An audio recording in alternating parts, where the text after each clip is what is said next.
আমি এই জালেম সরকারের সময় 3 বছর ওর একটা কাজ পেয়েছিলাম মাত্র। জেলা কারাগারগুলোর অবস্থা আমি ভালো জানি না, কারণ ওখানে বেশি দিন ছিলাম না। কিন্তু আমি যেখানে ছিলাম গাজীপুরের হাই সিকিউরিটি কাশিমপুরে, এখানে যাদেরকে নিয়ে যাওয়া হয়, বিশেষ করে আলেম ওলামাদেরকে, এদের সাথে এমন আচরণ করার জন্য উপর থেকে নির্দেশ দিত। ওরা যা নির্দেশ দিত তার চাইতে 10 ডবল বেশি করতো। ওরা বলেছিল এদেরকে যোগাযোগ বিচ্ছিন্ন রাখবা। ওরা তাই করেছে। এত কাকুতে মিনতি করতো, আলেমরা দেখতাম ঈদের সময় আসলে বলতো 5 মিনিট একটু কথা বলতে দে। জেলার আর সোফার, দেবদোলাল আর সুব্রত বালা, দুটোই তো আল্লাহর ওলি নাকি?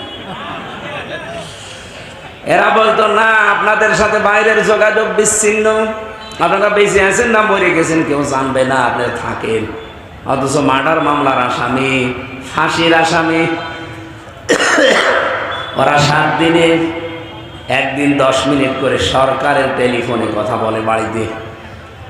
আর আমরা 76 জন আলেমকে দেখেছি এদের জঙ্গি নামে মামলা দিয়ে 3 বছর 5 বছর নিরবিচ্ছিন্ন যোগাযোগ বিচ্ছিন্ন।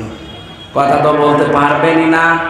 24 ঘন্টা একটা ফাঁসির কন্ডেম সেলের ভেতরে তালা লাগিয়ে কারারক্ষী দিয়ে আবার সিসি ক্যামেরা দিয়ে রাখতো।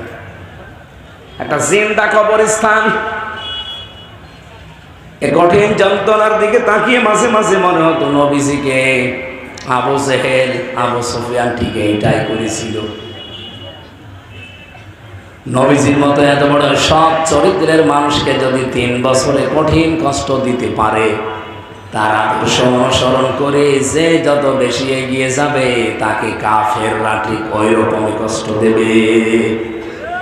বাংলাদেশে দেয়নি। আমিও চিন্তা ভাবনা করেছি এই ইতিহাসের সাথে।